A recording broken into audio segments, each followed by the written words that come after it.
Bienvenue dans le Flash Info sur RTI 1. Le chef de l'État ivoirien est de retour dans son pays, la Côte d'Ivoire, après un séjour privé en France. Dès son arrivée, Alassane Ouattara s'est prononcé sur plusieurs points de l'actualité nationale, notamment la composition de la nouvelle CEI, la prochaine visite en Côte d'Ivoire du président français. Le chef de l'État ivoirien a exprimé sa compassion aux familles victimes des récentes inondations et invité les populations habitant encore dans les zones à risque à quitter ces endroits où leurs vies sont menacées. Une caravane pour améliorer les indicateurs de performance sur l'axe Abidjan-Noé. Il s'agit de sillonner plusieurs communes sur cet axe afin de sensibiliser les opérateurs du transport sur les conséquences des tracasseries routières pour l'économie ivoirienne. Cette campagne est menée par l'Observatoire de la fluidité des transports avec l'appui du Comité national de facilitation des transports et la Banque mondiale.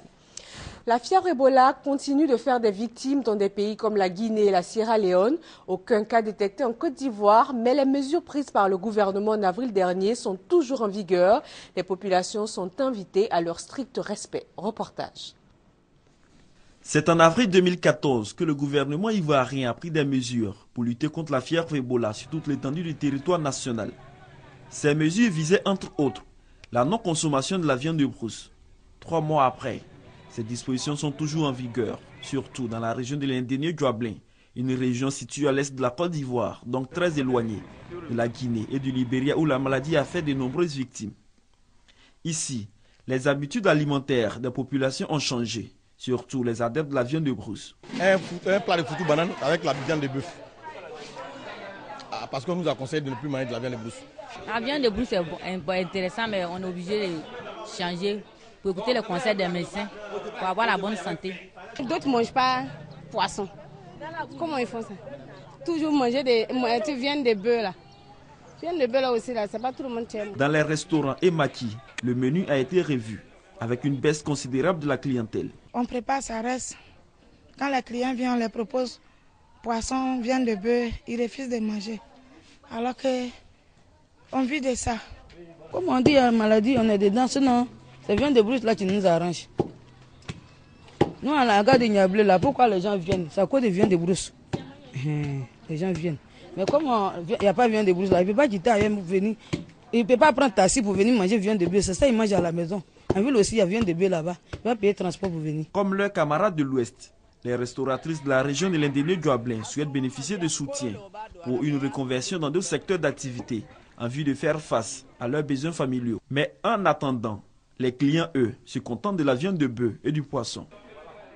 Au Nigeria, 63 des 68 femmes et jeunes filles enlevées en juin dernier par Boko Haram ont réussi à s'échapper. L'information émane des sources sécuritaires au nord du pays.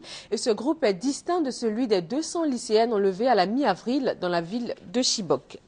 Mohamed Dionne prend la tête du gouvernement sénégalais, précédemment ministre chargé du suivi de l'exécution du plan Sénégal émergent. Il a été nommé Premier ministre hier soir par le président Macky Sall. Il remplace Aminata Touré qui n'aura totalisé que 10 mois à la primature sénégalaise. L'armée israélienne a mené une nouvelle attaque de drone ce lundi matin dans la bande de Gaza. 3 combattants palestiniens tués et 2 civils blessés. 2 autres Palestiniens ont été tués dimanche soir lors d'un précédent raid. Les heurts se propagent après la mort d'un jeune Palestinien enlevé et brûlé vif selon les résultats d'autopsie. 6 juifs extrémistes ont également été arrêtés. Et en sport football, les demi-finales démarrent pour le mondial brésilien à l'affiche Brésil-Allemagne et Pays-Bas-Argentine.